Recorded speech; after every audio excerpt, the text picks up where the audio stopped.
compartir la presentación que vamos a estudiar en esta mañana. No sé cómo está en su lucidez. Vamos a estudiar un tema que creo que es importante para nosotros. Hay una palabra en teología que se usa para hablar de ese encuentro que Dios siempre quiere con su pueblo.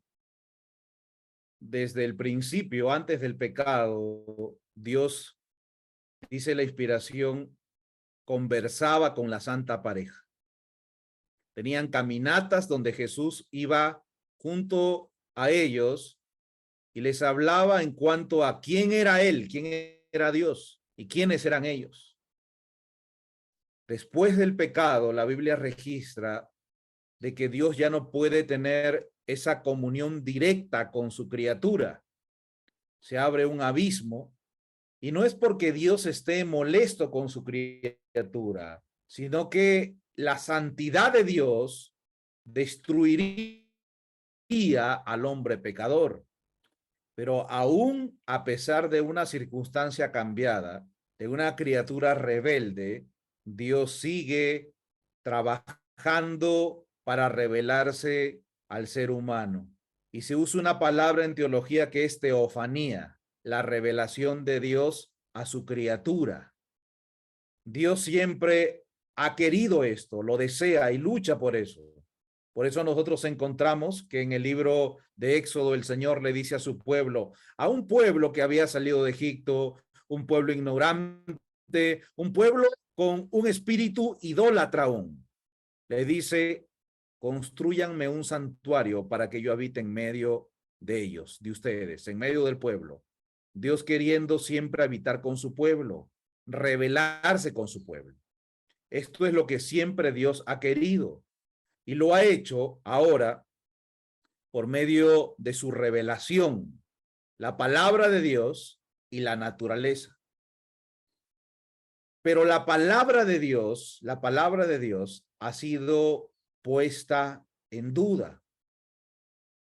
Le pregunto, por ejemplo, ¿quién es el autor del libro de Isaías? Y usted dirá, esa pregunta es muy fácil. ¿Quién escribió el libro de Isaías? Y la respuesta está en su mente dando vueltas y repitiéndolo y usted dirá, pues fue Isaías.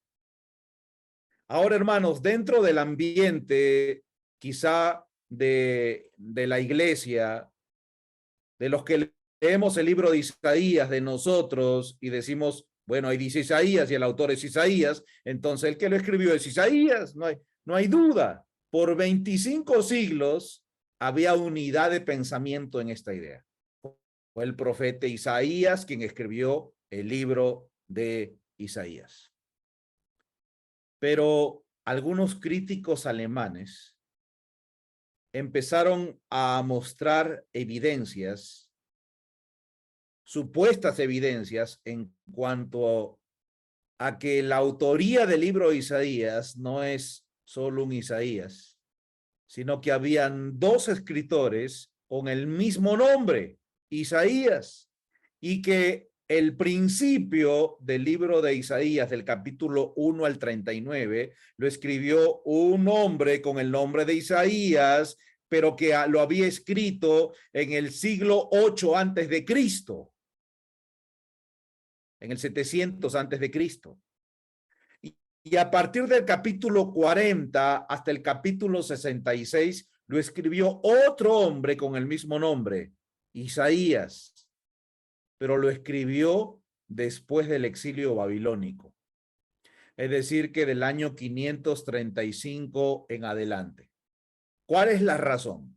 La razón es que el profeta Isaías, en la segunda parte del libro, cita a Ciro con nombre y lo cita en la obra que iba a hacer. Dice, Ciro mi pastor.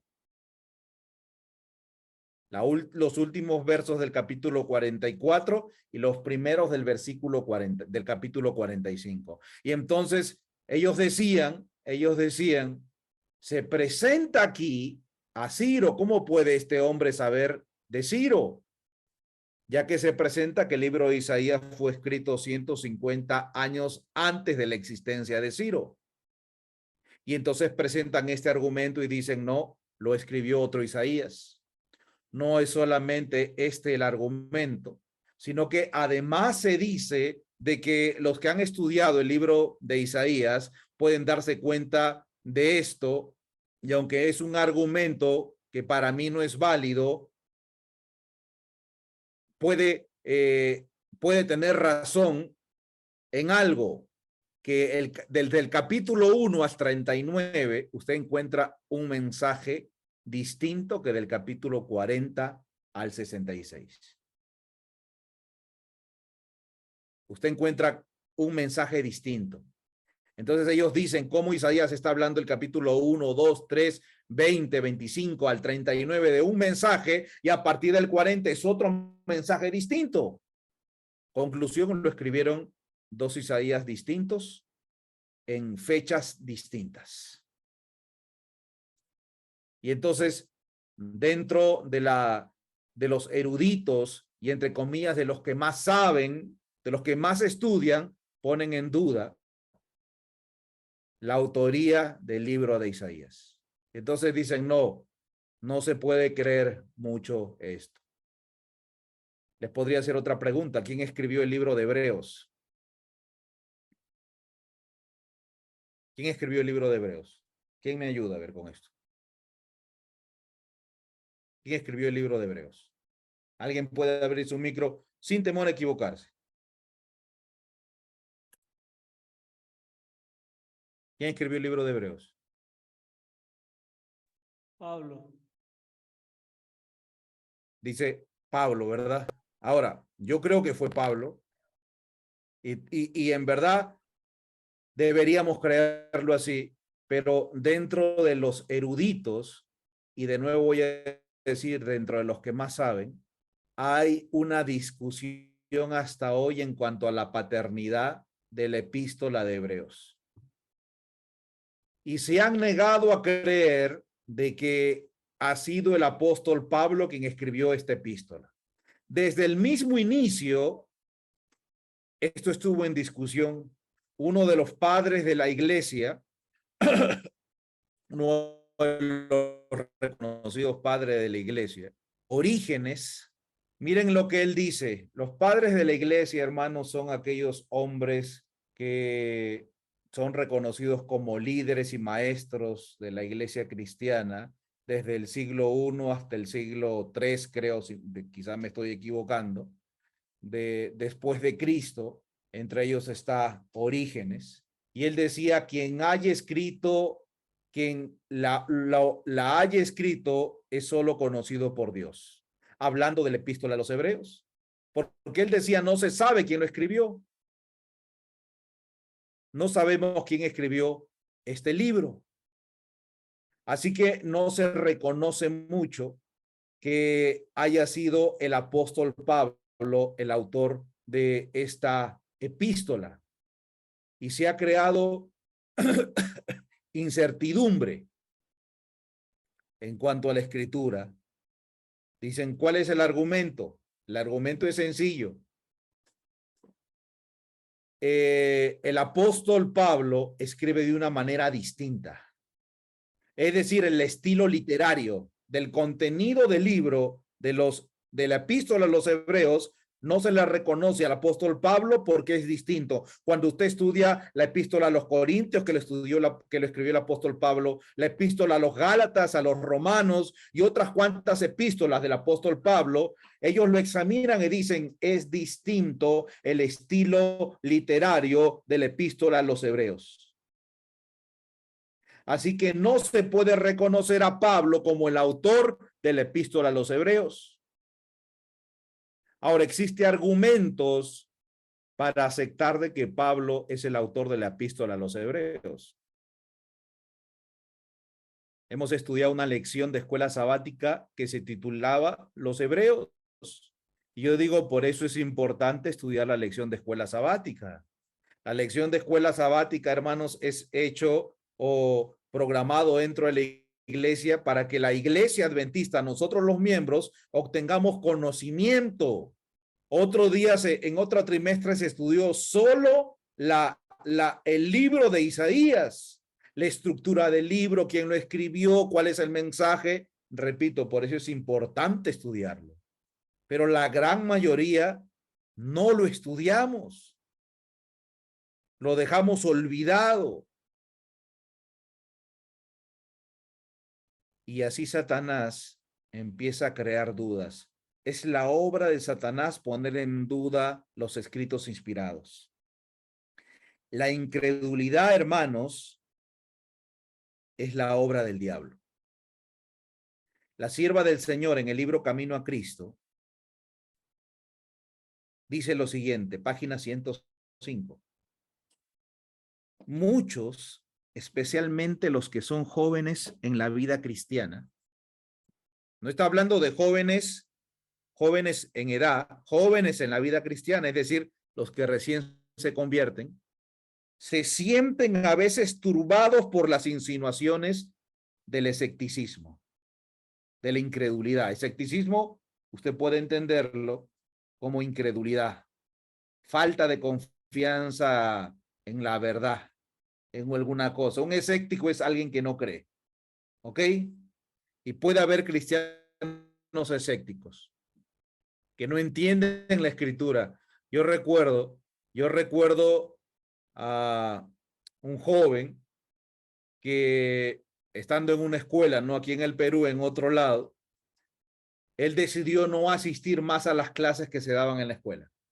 No voy más, dijo él, porque acabo de leer de que todo conocimiento es inútil si antes no conozco a Dios. Y yo no conozco a Dios, así que ya no voy a recibir clases. Y se quedaba en su cuarto. Y él dijo, hasta que no conozca a Dios, yo no voy a recibir más clases de nadie. Pasó un tiempo que él dijo, he decidido estudiar la Biblia por mí mismo. Ya no voy a utilizar ningún comentario ni nada de lo que me digan. Voy a estudiarla por mí mismo. Y voy a estudiar palabra por palabra. Le pregunté, ¿y dónde vas? En el Génesis. ¿En qué capítulo? En el capítulo 1. ¿En qué versículo? En el versículo 1. ¿Y en qué palabra? Estoy en el principio. No entiendo a qué principio se refiere. ¿Principio de qué? Y estoy tratando de entender eso, en el principio. Yo le dije, quizás tienes que estudiar un poquito más, porque el texto dice, en el principio creó Dios los cielos y la tierra. Y puedes entender quizás un poco más, no quedarte solamente en una palabra. Los contextos te ayudarán a entender más esa palabra. Y él empezó a albergar incredulidad. Dejó de leer los testimonios y creer en el espíritu de profecía.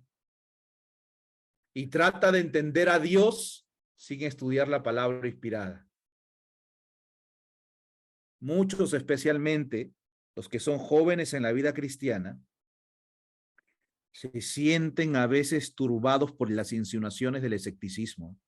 Hay en la escritura muchas cosas que no pueden explicar ni siquiera percibir.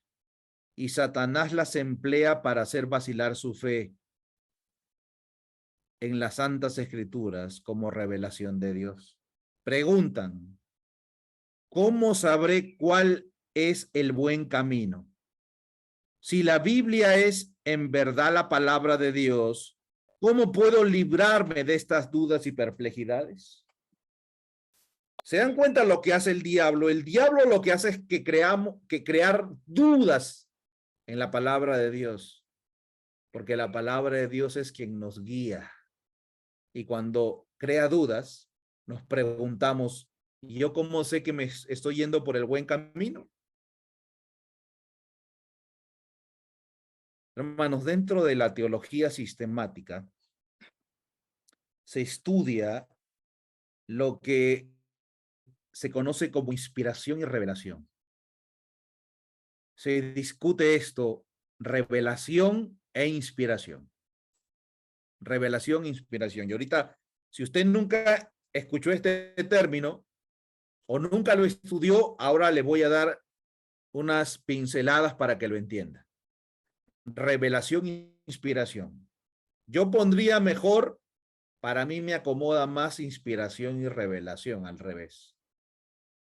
Inspiración y revelación. Y si habla de esto, primero le doy algunos conceptos. Mire, hermanos, inspiración, si usted tiene un papelito, cópielo y después razónelo, porque no me sentiría mal si alguien dice no lo entendí, porque es muy común que no entendamos algo que no lo hemos estudiado antes. Es muy común. Y a veces, o casi siempre, el desarrollo de una idea viene como resultado de un proceso de a veces repetir la misma cita y mirarla y leerla y entenderla palabra por palabra bajo el contexto, pedir conocimiento a Dios y decir, ayúdame a entender, ayúdame a entender. Y ese es el proceso que Dios quiere que tengamos, porque de esa manera la mente se desarrolla. Cuando le ponemos problemas a la mente, cuando le ponemos citas que no podemos entender, estudios donde no nos sentimos cómodos, entonces la mente se desarrolla. Cuando yo leo un chiste que no necesita mucha capacidad mental, mi mente no se desarrolla, se atrofia. Cuando yo paso delante de un televisor viendo una novela, por ejemplo, mi mente no necesita mucho esfuerzo para entenderla, entonces mi mente no se desarrolla, se atrofia. Cuando me pongo delante de problemas difíciles, entonces ahí mi mente se va a desarrollar. Y a veces rehuimos a partes difíciles de la escritura. Así que si usted me dice, hermano, y me escribe después, me dice, no entendí lo que usted presentó, yo le digo, copie las ideas y usted después va a entenderlo quizá. Repítalo una y otra vez, pregunte, vaya a otras fuentes. Pero lo que quiero enseñarles hoy es un poco sobre inspiración y revelación. ¿Qué es inspiración? En mis palabras, ¿ok? Inspiración es el proceso cuando Dios escoge una persona. Escoge una persona. Ahora, esta persona es escogida por Dios según Él lo quiere, según Él le da la gana. ¿Cómo que le da la gana? Sí, según lo que Dios quiere, Él escoge a quien quiere. Podría decir a una persona que vive en santidad, pero hay registros bíblicos que no nos muestran así. Porque Dios escogió a un codicioso de nombre Balaam para inspirarlo. Un codicioso. Entonces, la inspiración es el proceso donde Dios escoge una persona, la que Él cree conveniente. Ahora, es cierto que mayormente escoge a personas con características de obediencia, de fidelidad, de entrega. Pero el Señor escoge a quien Él quiere. Escoge a la persona y los capacita. ¿Para qué los capacita? Los capacita para poder recibir una revelación. Porque, hermanos, el ser humano no tiene la capacidad de recibir la revelación de Dios. Y está en la palabra de Dios. Cuando los santos profetas de Dios tuvieron esa, que en teología se dice, teofanía, esa revelación de Dios, ¿qué le pasó al profeta Isaías? Dijo, ay de mí que soy muerto. ¿Qué le pasó al profeta Daniel? Cayó como muerto en tierra. El ser humano no tiene la capacidad de entender la revelación de Dios. Su cuerpo físico no lo resiste, su mente no está capacitada, es algo demasiado fuerte, es, hermanos y hermanas, como si usted estuviera en una oscuridad negra profunda y de pronto vienen y le ponen focos muy fuertes en sus ojos. Usted no puede, sus ojos no están capacitados para pasar de la oscuridad a la luz en un segundo. Eso no se puede lograr. Si no me estoy equivocando, de repente estoy hablando herejías de la salud, creo que una parte del ojo, no sé si es pupila, iris de los ojos, se empequeñece y se agranda de acuerdo a la luz. Y entonces uno no está capacitado para que en un instante uno pueda pasar de oscuridad a luz y poder ver. Lo mismo pasa con el hombre pecador, el hombre finito, el hombre rebelde. No tiene la capacidad de recibir la revelación de Dios. Puede hasta morir. Y por eso la inspiración es ese proceso, cuando Dios capacita al hombre para que pueda recibir la revelación. Revelación entiéndase como mensaje. Una información de parte de Dios. Puede ser una imagen. Y entonces la inspiración, Dios capacita al hombre para que reciba esa revelación. Pero no solamente eso es inspiración. No solamente te capacita para que lo recibas, porque tú puedes recibir la información, ¿verdad? Pero Dios te capacita también para que comuniques esa revelación. Siempre digo, y lo he repetido muchas veces, por ejemplo, en el ámbito donde me he movido, que son escuelas, y donde hay mucha carencia de maestros, siempre se está buscando una persona que sepa tenga alguna profesión de alguna ciencia para que venga a enseñar. Y entonces se busca una persona y dice, tú sabes esto, entonces venga a enseñar. Y se pone a enseñar. Y yo le decía, algunos que me preguntaban, yo le decía, el hecho de tener una profesión y haber terminado una carrera universitaria no los ha hecho pedagogos. Sobre todo pedagogos en verdadera educación. Pueden dar información intelectual, pero no son los maestros que Dios necesita. No son pedagogos. Una persona puede tener conocimiento, pero no necesariamente puede ser un buen maestro. Un buen maestro es aquel que puede comunicar ese conocimiento a un nivel que sus oyentes puedan entenderlo. Recuerdo haber ido a un lugar, estábamos yendo a la tierra de mi madre, que es muy lejos. Nosotros decimos que eso es en la altura, ahí donde a los cóndores le da Soroche. Muy lejos, habíamos viajado muy lejos. Y recuerdo que estábamos con un hermano que le invitaron a compartir a un grupo de personas allá en provincia. Y él, cuando empezó a predicar, empezó a utilizar palabras técnicas.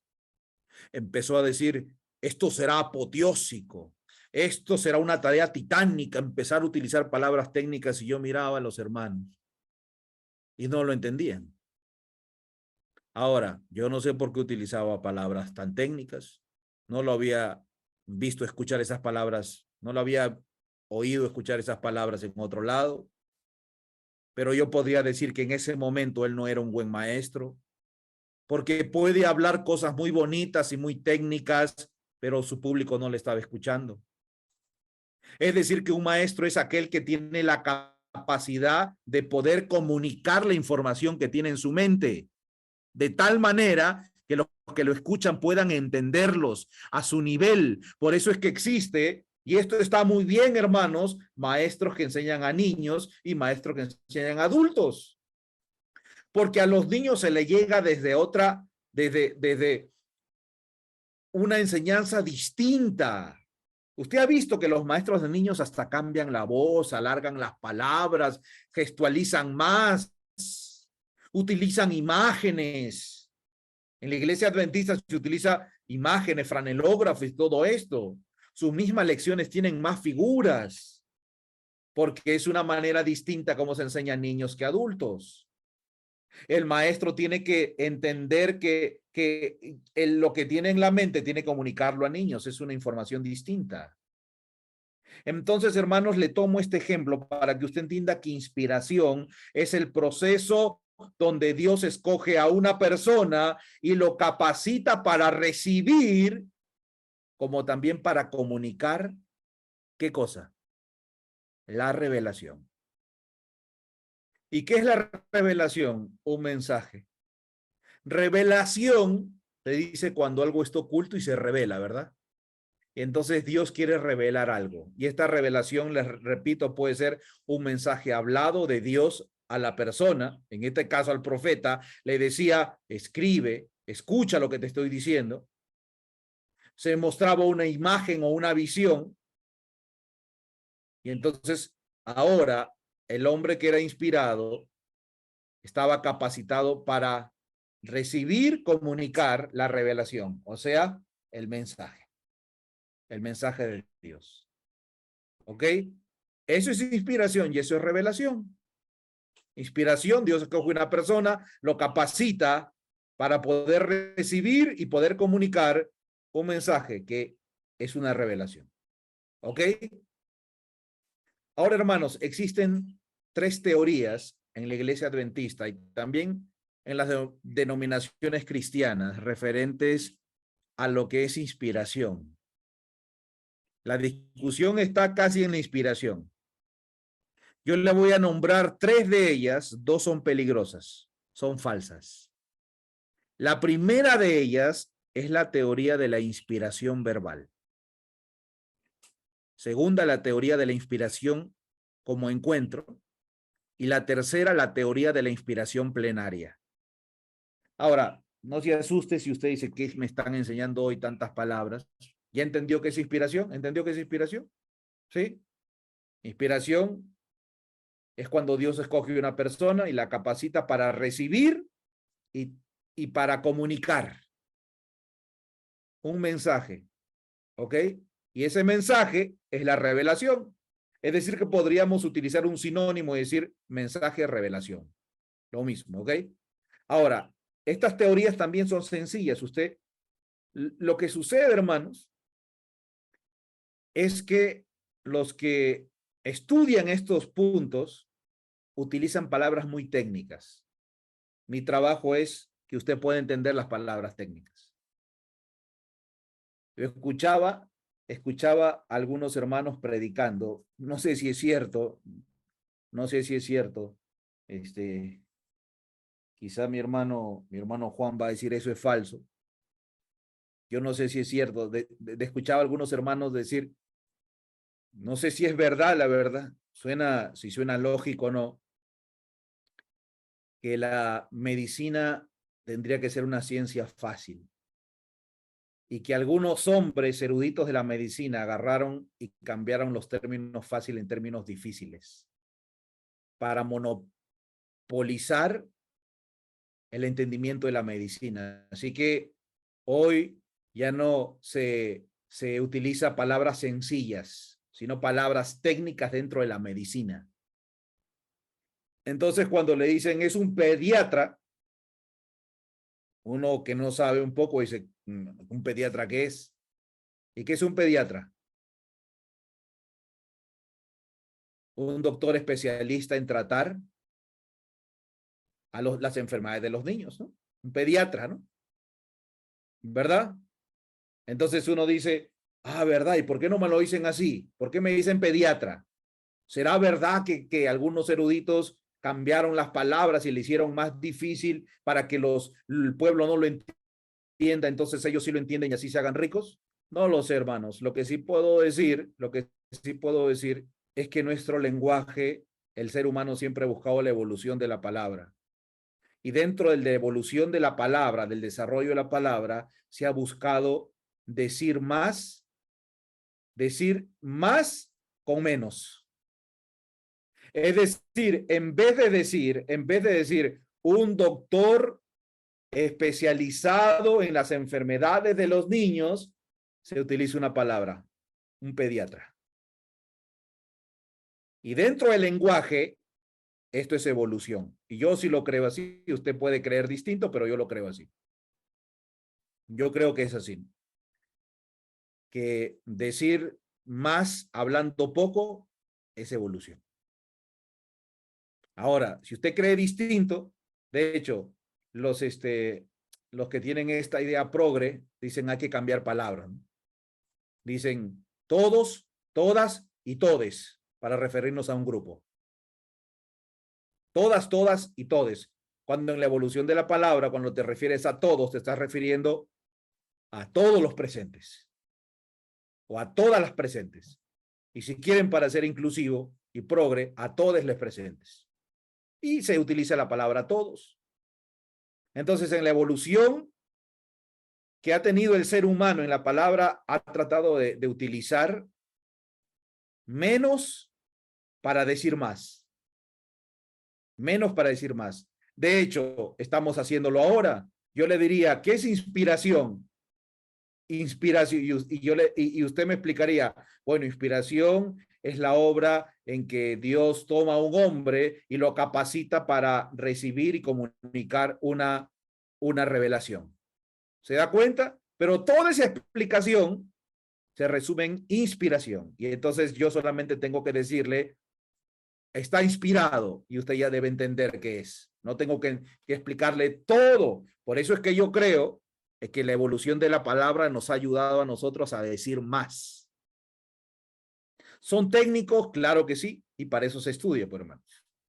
Por eso se estudia, para entender. Puede estar en desacuerdo conmigo, pero yo lo creo así. Lo que imagínese tener que hacer un libro tratando de explicar cada una de las palabras y las subpalabras que utilizas y otras palabras. Por ejemplo, inspiración es el proceso. Y ahora, ¿qué es proceso? Otro paréntesis. Proceso es tal. Entonces, nunca se llegaría a concluir quizá un libro, o sea, haría un libro mucho más grande, ¿no? Voy a explicarles, hermanos, volviendo al tema, cuál es la teoría de la inspiración verbal, ¿ok? No lo tengo escrito, así que usted lo puede apuntar. La teoría de la inspiración verbal es más bien una concepción mecánica de la inspiración, donde se entiende que el profeta es simplemente en términos antiguos, un taquígrafo. Vamos a decir, el profeta es un secretario que toma nota del dictado de su jefe palabra tras palabra. La teoría de la inspiración verbal se cree que el profeta está con voy a utilizar términos antiguos, su máquina de escribir. ¿Y por qué utilizo ese término? Porque la máquina de escribir era solamente para escribir, no como la computadora, que es para otras cosas. Y entonces, la teoría de la inspiración verbal se cree de que el profeta, el hombre que llamó Dios, lo que hace es copiar literalmente palabra tras palabra lo que recibe de Dios. Es decir, que el jefe está dictando, entonces todo lo que el jefe dictó, el profeta lo copió. Y esto lo va a dar para que reciba el pueblo. Si usted lo cree así, le quiero empezar a decir que eso es un error. Creer que Dios dicta palabra tras palabra todo lo que se comunica. Palabra tras palabra. Esta es una teoría, la teoría de la inspiración verbal. Repito, la teoría de la inspiración verbal es cuando se entiende de que el profeta, los hombres designados, lo que la obra que hicieron es una obra de secretario. Y que Dios le dictó palabra, coma, punto, toditito, y ellos lo copiaron y lo dieron para el pueblo. Teoría de inspiración verbal, se llama así. ¿Usted lo cree así? Bueno, yo no lo creo así. De hecho, la iglesia adventista no lo cree así.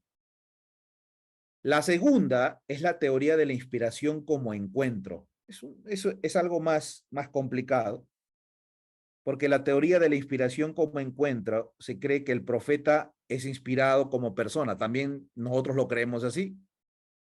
Pero se cree que los pensamientos y las palabras que transmite el profeta son sus propias ideas, que no son las ideas de Dios, lo cual esto es falso, hermanos. La teoría de la inspiración por encuentro sostiene que el profeta es el intérprete de la autorrevelación de Dios. Miren, en otras palabras, para que lo entienda así, Dios inspiró al profeta, está inspirado, y como está inspirado, puede hablar cualquier cosa. Está inspirado, puede sacar cualquier mensaje. El que a él se le ocurre. ¿Por qué? Porque está inspirado. ¿Me entiende? Entonces, si le ocurre él algo, entonces él puede hablarlo. Dice que es un intérprete de la autorrevelación de Dios. Entonces él puede estar caminando y ver un árbol y decir, bueno, esto significa esto porque es un hombre inspirado. No necesita sueños, no necesita visiones, no necesita que Dios le hable, no. Él es un hombre que vive iluminado, un inspirado. No necesita más. Y entonces todo el conocimiento lo saca de su mente, porque su mente ya está inspirada. Así que todo lo que él diga es inspiración. ¿Ok? Repito, no necesita de sueños ni de visiones. No necesita de la guía del Espíritu de Dios, porque ya es un hombre en sí mismo inspirado. Se le llama también la teoría del encuentro, ¿no? Que él se encontró con Dios y fue impactado, así que desde ese momento es un hombre que está inspirado y movido por Dios en todo lo que él hace. Un iluminado, podría decir. Como estos hombres en las religiones, en las religiones paganas de la India, donde existen unos guías inspirados que están iluminados y ayunan y están ahí sentados y dicen algunas cosas iluminadas y que frecuentemente tienen relaciones sexuales con sus aquellos que lo siguen, sus discípulos, y nadie dice nada porque es parte de su inspiración. Pueden hacer cosas negras o blancas, grises, buenas o malas, pero es un hombre inspirado, así que todo tiene que interpretarse como parte de su inspiración. La teoría del encuentro. Se encontró con Dios y terminó iluminado, inspirado. No necesita profecías, no necesita sueños, no necesita hacer visiones. Ese encuentro cambió su vida. La teoría de la inspiración como encuentro, ¿ok? Que también es falsa, que no la cree la Iglesia Adventista. Y la tercera, hermanos, que es la que cree la Iglesia Adventista, es la inspiración plenaria. Inspiración plenaria, ¿ok? ¿Qué dice esta teoría? La teoría de la inspiración plenaria nos enseña o nos sugiere que son los pensamientos más bien que las palabras los inspirados. Son pensamientos, no palabras, lo que ha sido inspirado. Dios inspira el pensamiento, no es que dicta palabra tras palabra. Y ahora vamos a pasar a explicarlo y vamos a desarrollar esta idea, que es la idea que como adventistas del séptimo día creemos. La inspiración plenaria es cuando Dios inspira pensamientos. ¿Ok? El apóstol Pablo dice en 2 de Timoteo 3:16, toda escritura es inspirada por Dios y útil para enseñar, para redarguir, para corregir, para instruir en justicia. De hecho, la palabra inspiración quiere decir soplar. Cuando Dios inspira a un profeta, ¿qué es lo que está haciendo? ¿Qué es lo que está haciendo? Le está soplando. Le está soplando su espíritu. Lo está inspirando. Y como Dios le está soplando su espíritu, es común ver a profetas que en ese momento dejan de respirar por sí mismos. Y pueden vivir sin respirar. Y usted dice, ¿por qué no muere? Porque Dios le está soplando su espíritu. Inspiración se llama eso. Ahora, hermanos, cuando un profeta es inspirado, no es inspirado en un dictado de palabras. Dios inspira el pensamiento, pero es el profeta o el siervo de Dios quien usa sus palabras al nivel que fue educado. Es decir, que usted no va a encontrar a un profeta utilizando una palabra que no conoce y que nunca utilizó. El que fue inspirado, por ejemplo, cuando usted lee el Evangelio de San Lucas, ¿qué es lo que hizo Lucas para escribir el Evangelio de San Lucas? ¿Qué es lo que hizo? Y alguien no podrá decir, ah, Dios le dictó palabra tras palabra. No, lea el principio del Evangelio de San Lucas. Y usted se va a dar cuenta que lo que hizo el doctor Lucas fue una investigación. Él empezó a investigar la vida de Jesús, sus obras, le dio el sentido que él quería. Él investigó el libro de los Hechos. También nos muestra que Lucas investigó el libro de los Hechos, que fue escrito por el doctor Lucas. Él investigó con una mente inspirada. Él utilizó sus palabras. Usted encuentra que el apóstol Pablo, inspirado por Dios, utiliza palabras más técnicas que el apóstol Pedro dice que los indoctos tuercen, porque el apóstol Pedro utiliza palabras más sencillas, cada uno según su educación. Dios inspiraba la mente, ellos comunicaban las verdades de acuerdo a su preparación, de acuerdo a sus palabras, de acuerdo a cómo lo entendían, cómo lo veían. La inspiración era divina. Las palabras que cada uno utilizaba era de acuerdo a su desarrollo intelectual, profesional, de acuerdo a su experiencia. Por eso es que usted encuentra que en los evangelios no hay concordancia en una similitud y una unidad exacta en eventos y en palabras. Porque cada uno comunicó como lo entendía, pero Dios inspiraba la mente. Por eso que la inspiración, la teoría de la inspiración verbal no puede ser aceptada por un verdadero estudioso de la palabra de Dios, porque no se registra en la Biblia así. Ahora, miren qué es lo que dice la sierva del Señor. Usted dirá, no, yo creo que cada palabra de los profetas Dios le dictó. Miren qué dice Mensajes Selectos, página 28. La Biblia nos muestra a Dios como autor de ella. Sin embargo, fue escrito por manos humanas. Y la diversidad del estilo de sus diferentes libros muestran la individualidad de cada uno de sus escritores. ¿Dios qué le dio a los escritores? Individualidad. Inspiró su mente y en otras palabras le dijo, escribe como tú bien creas. Las verdades reveladas son todas inspiradas por Dios. Toda verdad es inspirada por Dios.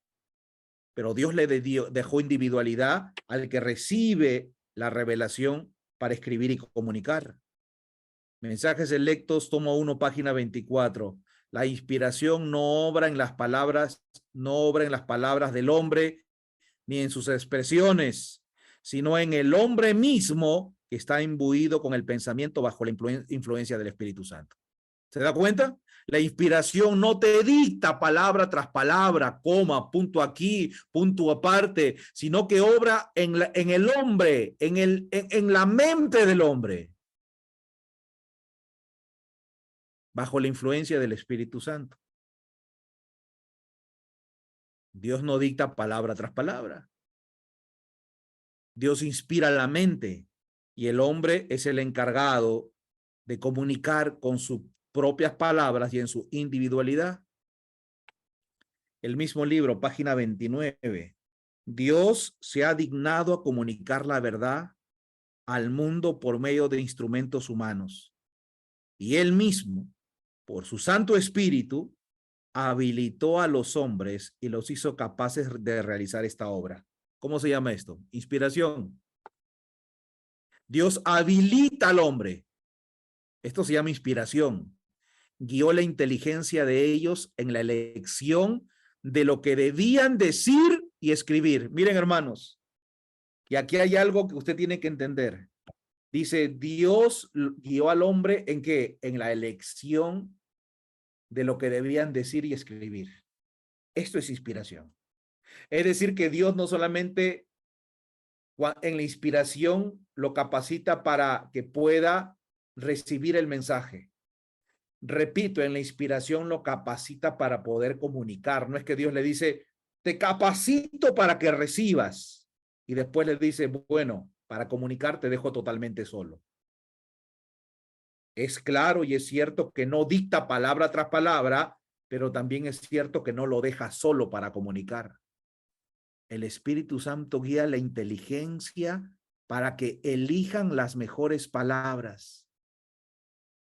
Para que elijan mejores palabras. Dios guía, está dando inteligencia para que el que está escribiendo elija palabras que el pueblo pueda entender, y por eso es inspirado lo que escribe. Y tiene que entender que el tesoro fue confiado en vasos de barro, pero no por eso deja de ser del cielo.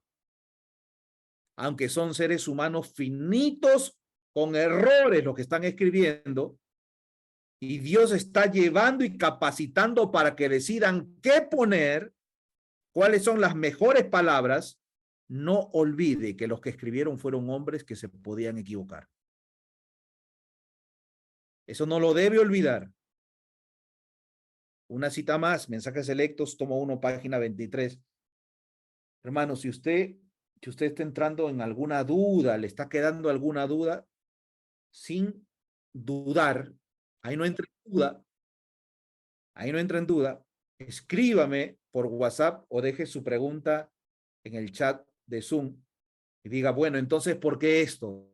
¿Y por qué el otro? Escríbalo y ponga su pregunta ahí. Yo entiendo de esta manera. ¿Ok? No es mi intención crear dudas. Es mi intención que podamos entender cómo Dios actúa. Así que le pido de que pueda escribir si usted tiene alguna duda, ¿ok? Todo lo que es la Biblia no nos es dada en un grandioso lenguaje sobrehumano. No hay revelación verbal, hermanos. No hay revelación verbal, no hay palabra sobre palabra. No es que Dios agarró algo escrito y lo dictó palabra tras palabra. Jesús tomó la humanidad a fin de llegar hasta el hombre donde éste está. La Biblia debió ser dada en el lenguaje de los hombres. Todo lo que es humano, ¿qué es, dice hermanos? Todo lo que es humano, ¿qué es? Imperfecto. Todo lo que es humano es imperfecto. ¿Eso qué quiere decir? Que como hubo intervención humana en los escritos de la Biblia, ¿usted qué va a encontrar en la Biblia? Imperfecciones. Ciertamente, hermano, usted dirá, pero ¿cómo? El hermano Isaías está diciendo que en la Biblia hay imperfecciones. Hermanos, todo lo que es humano es imperfecto.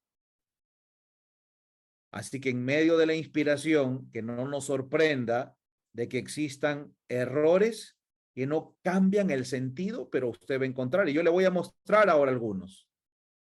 ¿Ok? Lo que tiene que tener claro es que Dios inspiró la mente, con su espíritu guiaba en la elección de palabras, pero la sierva del Señor dice, todo lo que es humano es imperfecto. No olvide eso. Mensajes Selectos, tomo 1, página 24. La Biblia está escrita por hombres inspirados, pero no es la forma del pensamiento y de la expresión de Dios. No es la forma de pensamiento y en la expresión de Dios, es la forma de la humanidad.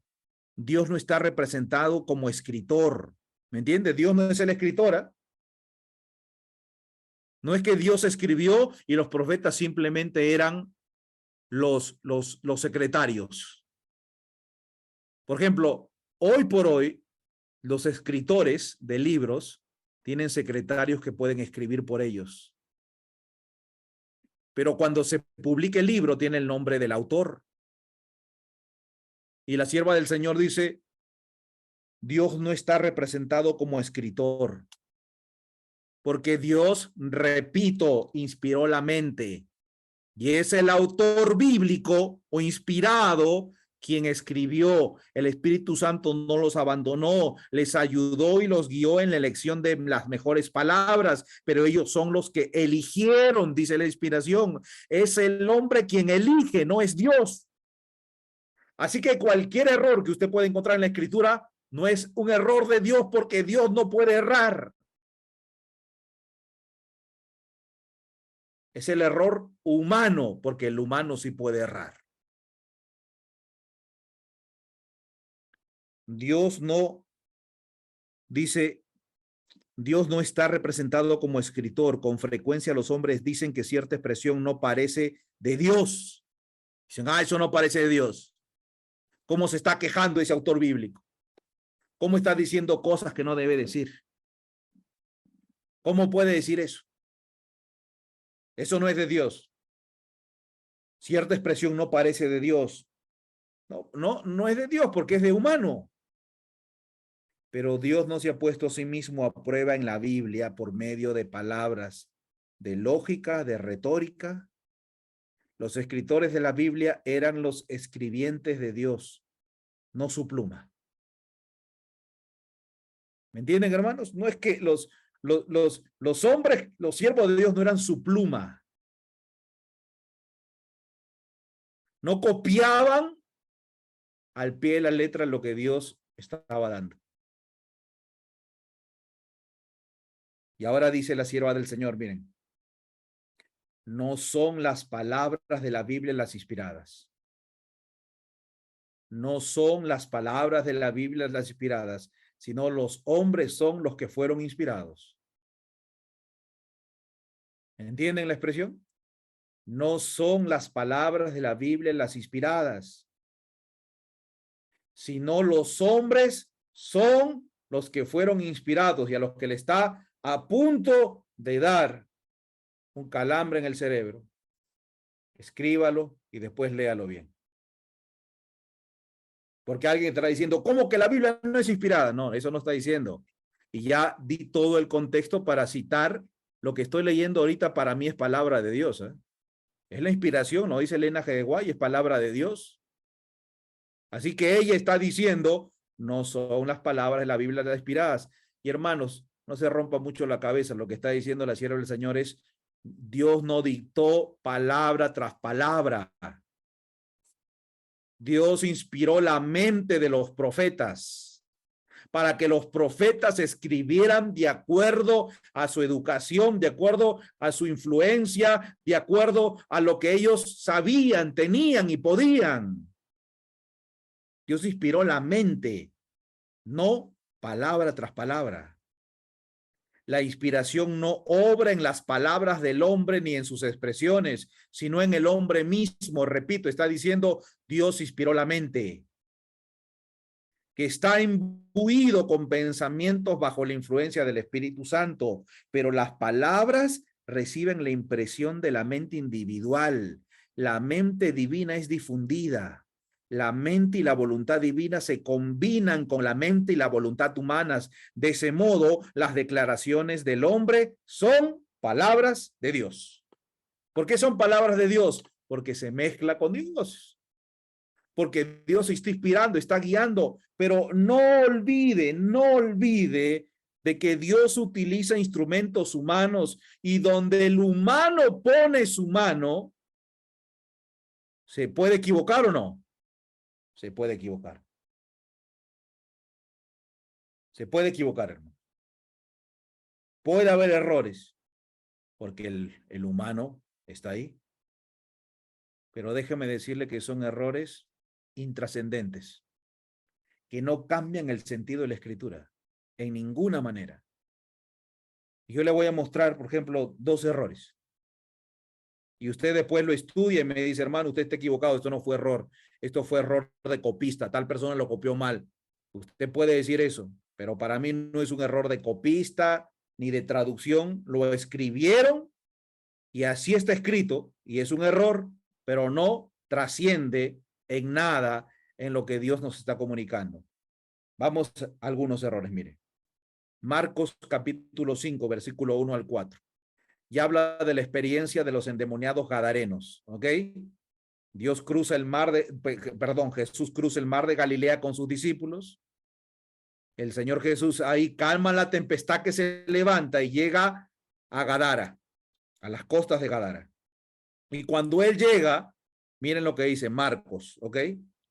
Vinieron al otro lado del mar, a la región de los Gadarenos, y cuando salió él de la barca, enseguida vino a su encuentro de los sepulcros. ¿Cuántos? ¿Cuánto dice Marcos? Un hombre o un espíritu inmundo. Usted conoce la historia, no voy a leer más.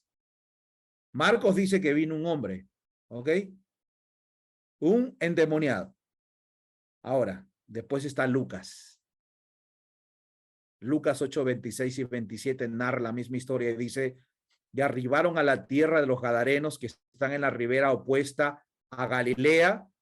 Al llegar a la tierra vino a su encuentro. ¿Cuántos hombres vinieron? Dice Lucas. ¿Cuántos vinieron? Un hombre, también dice. Vino un hombre. Ahora, cuando nosotros estudiamos un poco los trasfondos históricos de la escritura del Nuevo Testamento, ¿qué se escribió primero? ¿Mateo, Marcos o Lucas? Y alguien va a decir que se escribió primero Mateo y lo va a demostrar. Pero después dicen no. Y que Marcos escribió de lo que dijo Mateo. Y después vino Lucas y estudió a Mateo y a Marcos y escribió él otra cosa. Otros dicen no, el primero en escribir fue Marcos. Conciso, pequeño, al punto. Y después escribió Mateo y después escribió Lucas, que estudió de los dos. Y así se habla mucho en cuanto a quién escribió primero. Lo que sí puedo remarcar y es preciso de que tanto Marcos como Lucas dicen que fue un hombre el que salió. ¿Ok? Salió un hombre. Pero Mateo, hablando del mismo evento, dice en Mateo 8, 28 y 29, cuando llegó a la otra orilla, a la tierra de los Gadarenos, vinieron a su encuentro. ¿Cuántos vinieron?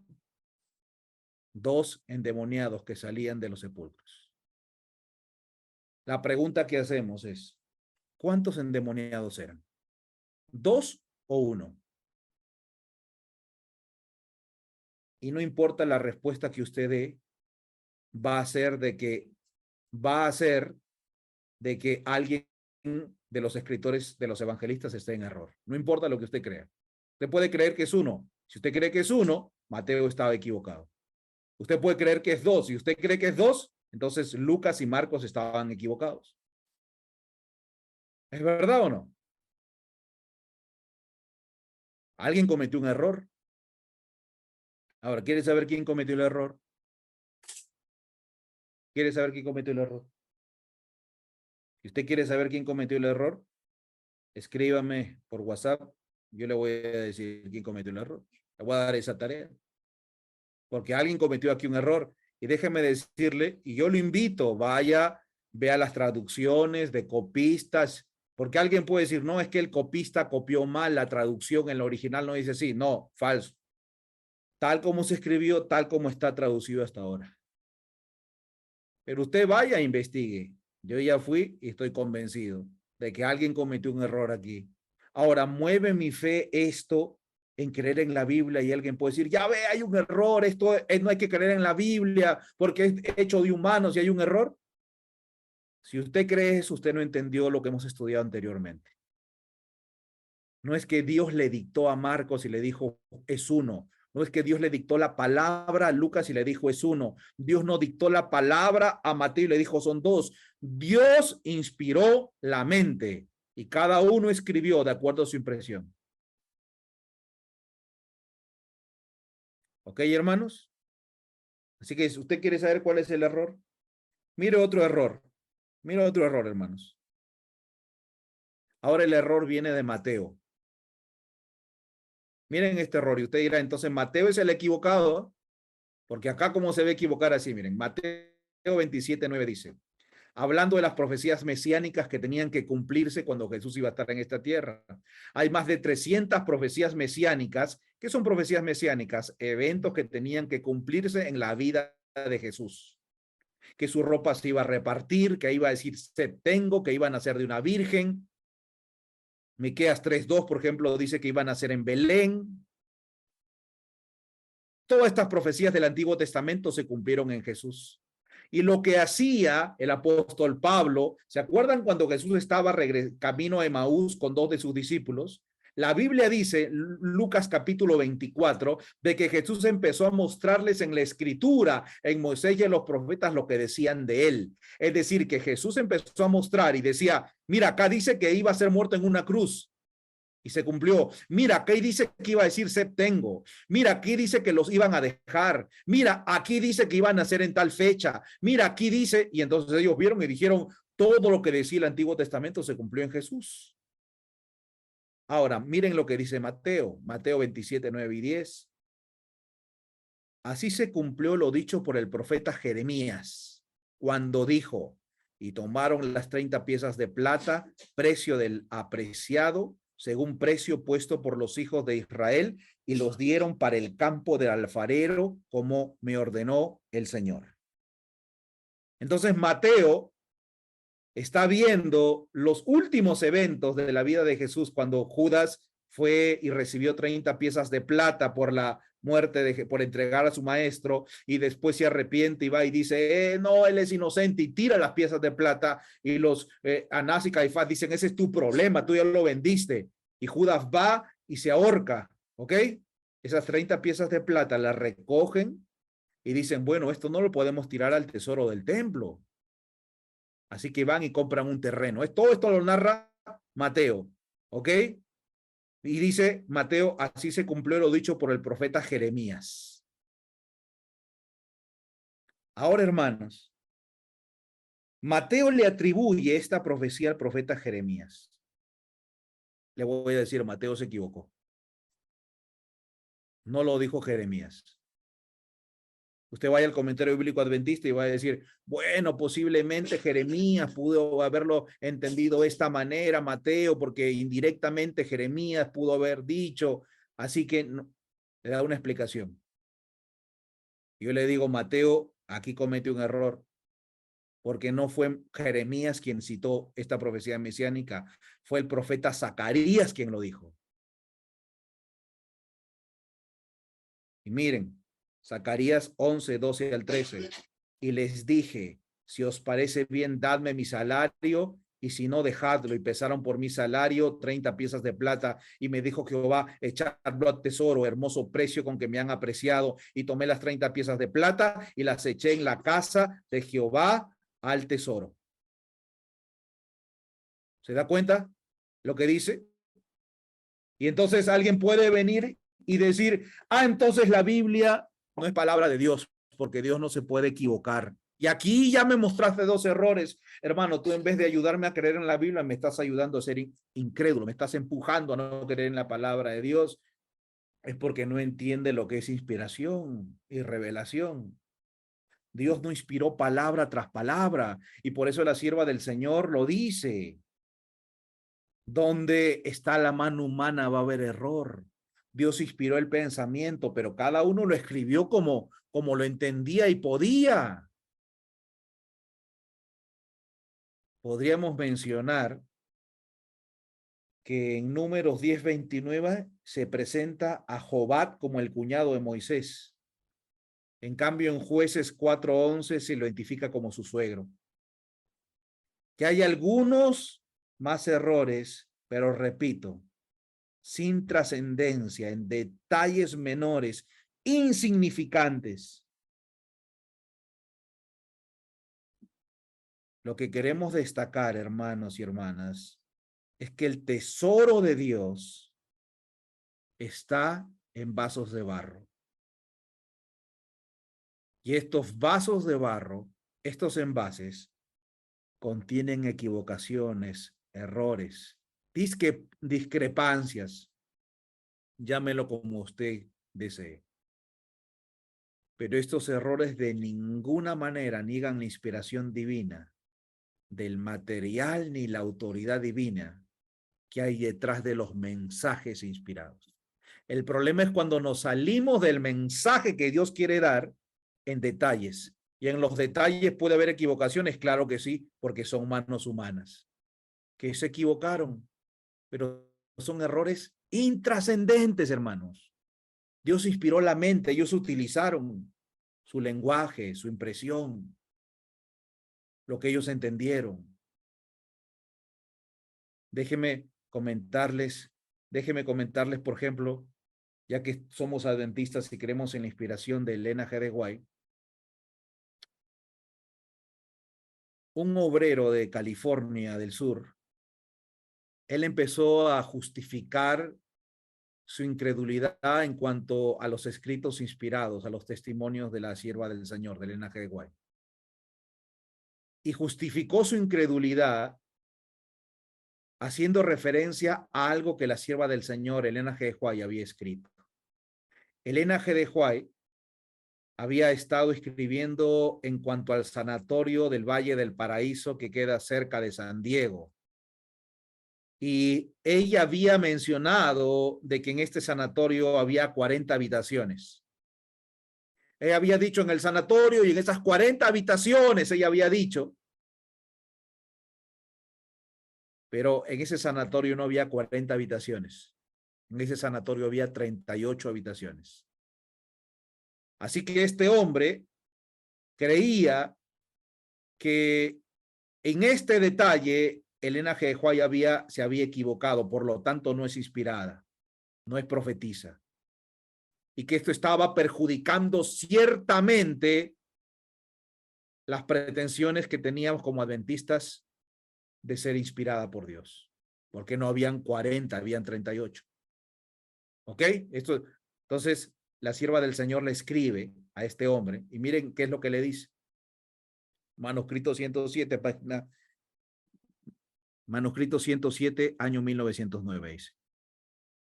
La información dada concerniente al número de las habitaciones del sanatorio del Valle del Paraíso fue proporcionada no como una revelación del Señor, sino simplemente como una opinión humana.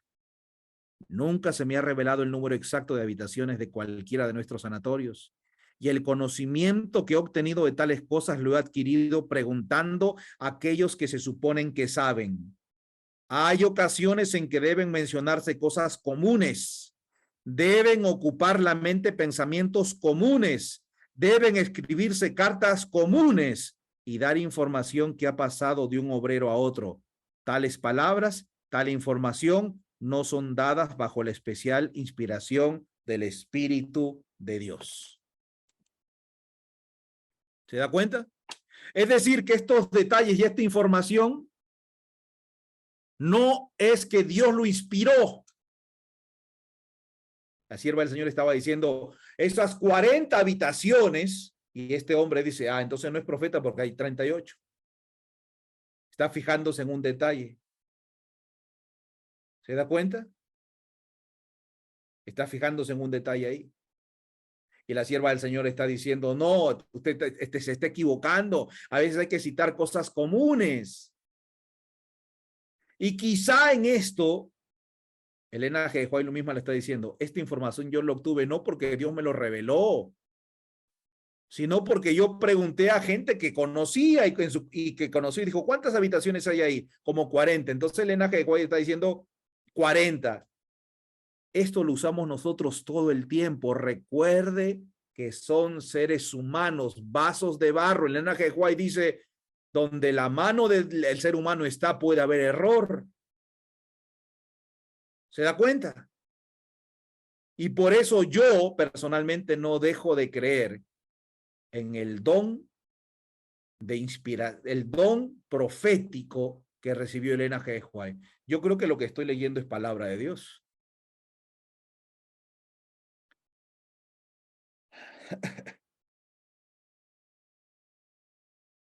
Miren, hermanos, el 14 de junio del año 1906, Elena G. White le escribió una carta a un hermano de iglesia que le había escrito anteriormente en cuanto a la inspiración de sus testimonios. Mire qué es lo que le dice la sierva del Señor a un hermano que le escribió, y miren lo que le dice la sierva del Señor, ¿ok? Revió Ongera el 30 de agosto de 1906. Sorpréndase un poco quizá. Mire qué es lo que dice ella. En su carta usted habla de que fue instruido desde niño en tener fe implícita en los testimonios y dice, fui inducido a concluir y a creer con toda firmeza que cada palabra que usted habló en público o en privado, que cada carta que usted escribió en cualquier circunstancia y en todas ellas fueron tan inspiradas como los 10 mandamientos. ¿Me entiende? De repente usted cree lo mismo. Y cuando le muestren un error, usted dirá, ah, me creí en una mentira. No, hermano, usted tiene que entender bien. Y voy a citar a la sierva del Señor. Hay momentos en que hay que citar cosas comunes, eventos comunes, fechas comunes. Y ella dice, eso no me lo reveló Dios, eso yo lo investigué por las personas que quizás conocían. Y al igual que Mateo, y al igual que quizás Marco, Lucas, y los errores bíblicos, Elena G. White pudo haberse equivocado en citar hay 40 habitaciones cuando había 38. Y este hermano creía que todo lo que la sierva del Señor había escrito era tan inspirado como los 10 mandamientos. Miren qué es lo que dice ella misma. Mi hermano, usted ha estudiado mis escritos diligentemente y nunca ha encontrado que yo haya pretendido algo semejante. Ni tampoco encontrará que los pioneros de nuestra causa jamás pretendieron eso. ¿Se da cuenta? Y yo no estoy buscando que usted sea un incrédulo de los escritos inspirados de la sierva del Señor. Lo que yo estoy buscando es que usted entienda cómo trabaja o cómo es el proceso de la inspiración. Dios inspira la mente. Las palabras las guía con su Espíritu Santo para escogerlas, pero en ese proceso uno puede errar.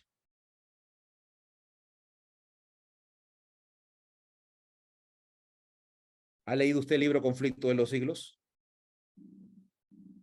La visión que la sierva del Señor recibió en un velorio en el año 1858. En el año 1888 se publicó la primera edición del libro Conflicto de los Siglos. Y la sierva del Señor habla en el libro Conflicto de los Siglos de la matanza de San Bartolomé. ¿Se acuerdan cuándo empezó la matanza de San Bartolomé? Los que leyeron el Conflicto de los Siglos, ¿se acuerdan cuál fue la señal para que empiecen a matar a los cristianos?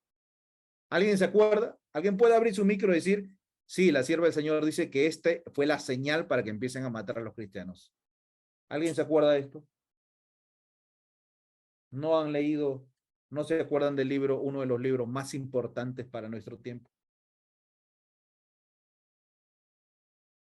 ¿Se acuerda? ¿Nadie? Bueno, si no se acuerda, va a que leerlo. Miren lo que ella dice. Esto fue en la edición del año 1888. ¿Y hermanos? El rey de Francia, instado por los sacerdotes y prelados de Roma, sancionó tan espantoso crimen. El tañido, la campana del palacio, el tañido de la campana del palacio del rey resonaba a medianoche. Dio la señal del degüello.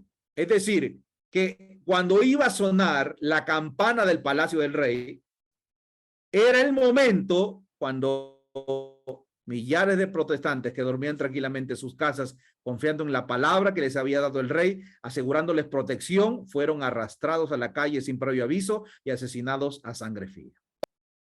¿Ok? Eso es lo que dice, ¿se da cuenta? Que cuando sonaba la campana del palacio del rey, los asesinos iban a salir a matar ¿a quiénes? ¿A quiénes iban a salir a matar? A los cristianos. ¿Ok? Así que Elena G. White menciona que cuando repica la campana del palacio del rey Carlos IX de París, eso fue lo que constituyó una señal para comenzar la destrucción. Eso se cumplió el 24 de agosto del año 1572. Entonces, ¿saben qué pasa, hermanos? Un hermano que lee esto se levanta y le dice a Elena G. White después de haberlo leído: oh, no es la campana del palacio del rey lo que sonó, sino era de otro lado, era cruzando la calle, estaba enfrente del palacio del rey, había un campanario y es esa campana la que sonó. Y otro hermano dice: no, estás equivocado. Es otra campana la que sonó. A media cuadra en la esquina estaba el Palacio de Justicia. Y en el Palacio de Justicia había un campanario. Ese campanario es el que sonó. Y de esa manera empezaron a decir: no, hay un error, esto está mal. No es inspirado, no es inspirado. ¿Saben qué hizo la sierva del Señor? En la siguiente versión. Miren cómo escribió la sierva del Señor en el año 1911, después, en la siguiente versión, Conflicto de los Siglos, página 316. El rey de Francia, instado por los sacerdotes y prelados de Roma, sancionó tan espantoso crimen. El tañido de una campana resonando a medianoche dio la señal del degüello. ¿Qué es lo que hizo la sierva del Señor? Le quitó ese dato que para algunos con mente limitada, como me decía un hermanito ayer con que conversaba, con mente tan obtusa, esa mente obtusa, me decía él, con su mente tan, gente con mente obtusa, se empieza a fijar en detalles y empezar a decir: hay un error, esto no es inspiración. El asunto no era la identidad de la campana, hermanos. El asunto importante eran los sucesos que ocurrieron en esa noche, la muerte de los mártires. La muerte de los mártires. Usted tiene que entenderlo así, o empezar a creer que hay error en los escritos de Elena G. White. De hecho, ¿se acuerda que le cité hace un momentito cómo Mateo, en vez de citar a Zacarías, citó a Jeremías? ¿Usted cree que Elena G. White se equivocó de la misma manera? Le cito, miren lo que dice la sierva del Señor en la Review and Herald, 30 de octubre de 1913. Miren lo que dice Elena G. White: el amor de Cristo nos constriñe, declaró el apóstol Pedro. ¿Quién dijo el amor de Cristo nos constriñe? El amor de Cristo nos constriñe, no lo declaró Pedro, lo declaró el apóstol Pablo en su epístola a los Corintios, según de Corintios 5:14, porque el amor de Cristo nos constriñe, pensando esto que se unió, que si uno murió por todos, estaba sin lentes. Luego todos murieron. La atribución del texto debiera haber sido para Pablo, no para Pedro. ¿Se dan cuenta? Así que, hermanos, estos errores hacen de que muchos empiecen a levantar acusaciones en contra de la palabra de Dios, de los escritos inspirados de la sierva del Señor. Y ya no se cree más, muchos empiezan a decir: no hay equivocaciones, hay errores, esto no es correcto, esto es aquí, esto es allá. Yo lamento que sean las 12 y que no voy a continuar con la segunda parte, que es tan importante como la primera, porque ahora les muestro lo que dice aún más la sierva del Señor y cuál es el punto de vista de los errores. Es claro que ya hice notar de que así actúa la inspiración. Yo creo firmemente que la Biblia es la palabra de Dios y nos muestra el camino, y que Elena G. White fue inspirada por Dios y lo que leo de ella es palabra de Dios. Hoy en día se han levantado grupos antitrinitarios que buscan errores de la palabra de Dios y han causado incredulidad para muchos. Y muchos dicen: no, es que los jesuitas lo han cambiado, los escritos de Elena G. White, los textos bíblicos, y muchos están dejando de creer en la inspiración. No tienen los pies firmes sobre la palabra de Dios. Ahora, me disculpo ahora por no terminar el tema, pero lo voy a continuar en la tarde. El hacer el repaso de la lección me quitó el tiempo para terminarlo. Pero yo voy a continuar en la tarde. Así que los que tienen ahora, si no he cumplido mi propósito y en vez de crear una fe en la palabra de Dios y he creado incredulidad, no falte en la tarde. Vamos a ver qué es lo que dice la sierva del Señor y qué es lo que presenta la Biblia. ¿Ok, hermanos? Dios bendiga su palabra. Si usted está aquí es porque Dios los ha guiado. Y a pesar de los errores, Dios los ha guiado. Y Dios les ha dado salvación. Quiero terminar en esta mañana, ya tarde, son las 12:04, diciéndole cuántos quieren decirle, Señor, obra en mi vida y en mi corazón. Yo creo en tu palabra y quiero seguir tu voluntad que está trazada en tu palabra. Fortalece mi corazón, sáname, cúrame. Quizá hay alguien que está pasando algún momento difícil en su vida, por diferentes motivos, hermanos. Hace poquito tiempo, la pandemia nos mostró cuán frágiles somos como seres humanos.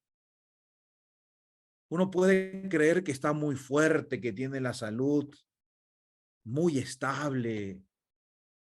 Usted lo puede creer, pero ¿se acuerda cuando empezamos a tener miedo de morir, de contagiarnos, de aislarnos? ¿Se acuerda que usted podía tener dinero, pero ya no podía salir a comprar? Cuando perdimos nuestras libertades, hermanos, Dios nos estaba diciendo, eres frágil. El dinero lo puedes perder en un instante. La salud la puedes perder en un instante. Tu casa puede ser tumbada por algún sismo. Crees que tienes un matrimonio firme, pero en algún momento te enteras de que la persona con quien más confiabas no era digna de confianza. Porque cuando ponemos nuestra confianza en lo material, ciertamente nos vamos a equivocar. Siempre. Pero cuando ponemos nuestros pies sobre algo espiritual, sobre algo firme, nunca seremos traicionados. ¿Se acuerdan de la mujer samaritana? La mujer samaritana tenía un vacío muy grande y buscaba llenarlo con una pareja. 5 maridos has tenido, le dice, y aún el que tienes no es tuyo. Era una mujer que había buscado llenar la necesidad de su alma con hombres. Y hay muchos hombres que tratan de llenar la necesidad de su alma, de llenarla con mujeres. Y hay otros que tratan de llenarlo con amistades, con cosas materiales, con compras. Se sienten seguros cuando tienen la billetera llena.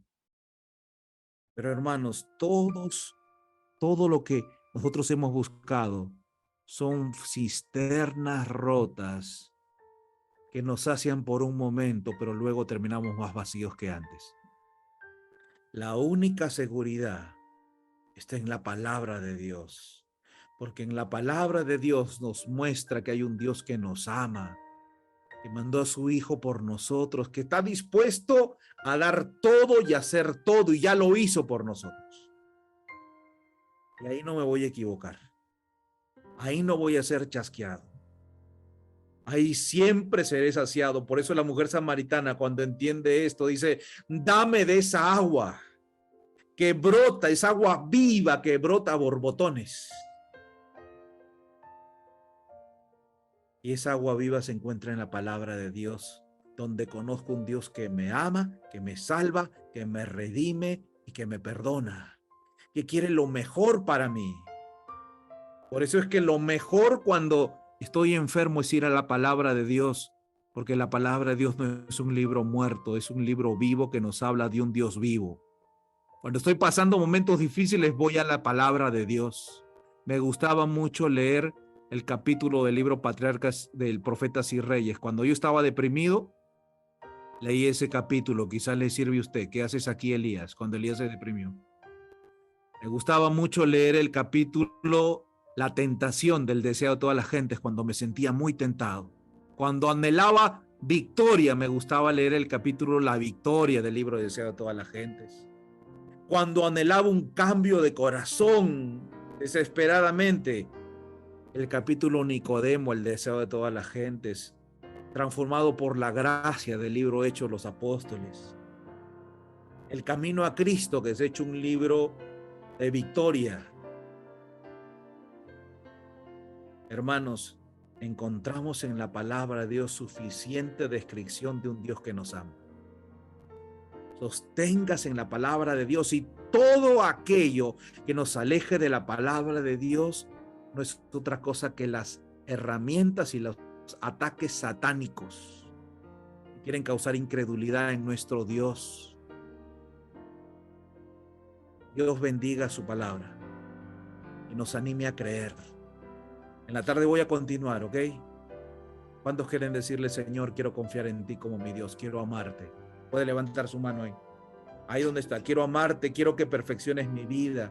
Porque, hermanos, nuestro cambio de corazón es una respuesta de amor. Cuando usted entiende que tiene un Dios que lo ama, a pesar de lo sucio que puede ser, a pesar de lo que ha hecho, a pesar de las mentiras que hizo, a pesar del robo sistemático que hemos podido haber hecho, Dios nos ama y me dice, ven. Él fue a buscar a la única oveja que no estaba en el redil. Él me fue a buscar a mí, te fue a buscar a ti, porque te ama. Y cuando te halla, no le dijo, ¿por qué te fuiste? Me cansé en buscarte. No, la levantó, la puso sobre su pecho y la cargó y la llevó feliz al aprisco y la cuidó. Dios bendiga su palabra. Vamos a orar, hermanos. Póngase de rodilla en casa y vamos a orar. Vamos a decirle, Señor, cambia mi corazón. Vamos a ponernos de rodillas y vamos a orar para finalizar el culto de este sábado. Padre, yo te doy gracias porque aquí, Señor, dos hijas tuyas, Señor, no creo que sea casualidad, dos hijas tuyas están presentes aquí, levantaron sus manos para decir, Señor, cambia mi corazón. Y dos hijas tuyas, Señor, que están de manera virtual, la hermana Celide y tu hija Candy, Señor, constantemente tienen ese pedido de que hagas esa obra en su vida. Tú escuchas sus oraciones, sus deseos. Señor, escribe tu ley en su mente, dale un corazón nuevo, distinto, nuevos pensamientos, nuevas intenciones, nuevas ideas, que en su vida puedan darte gloria, que su carácter sea distinto, que sus palabras te glorifiquen, Señor. Obra en ellas. Bendícelas, Señor, para que puedan ser luz donde quiera que estén. Que al levantarme de esta oración, te pido que esa obra sea completa. Señor, que muchos están luchando con enfermedad, con problemas emocionales, con cuentas económicas, con sus pecados, con su carácter. Señor, tú mandaste a tu Hijo para hacer esta obra de sanidad. Muéstrales tu amor, tu protección, tu misericordia y redención. Gracias porque eres bueno. Gracias porque sabemos que oyes nuestra oración. Ayúdanos a tener una firme convicción en tu palabra inspirada. Y a pesar de los errores humanos, entender que eres tú quien está guiando. Bendícenos y guárdanos. Te lo pedimos en el nombre de Jesús. Amén, Señor. Dios los bendiga y Dios los guarde, hermanos. Y yo creo que en el cielo siempre hay fiesta. Hay celebración por pecadores que se arrepienten e dicen, Señor, soy sucio, soy indigno, soy rebelde, pero necesito de tu sangre. Y el Señor obra ahí. Dios los bendiga, hermanos, que tengan un feliz y santo sábado. Nos encontramos en la tarde. Si usted quiere seguir aprendiendo, venga en la tarde. Haga sus preguntas, puede escribirme por WhatsApp, haga sus preguntas. Y todo este tiempo que tiene dudas puede escribirlo, lo vamos a copiar para más tarde. Que el Señor bendiga su vida y nos encontramos en el tema de la tarde para continuar este estudio. Puede abrir sus cámaras y su micro y decir feliz santo sábado. Feliz sábado, gloria al Señor. Amén.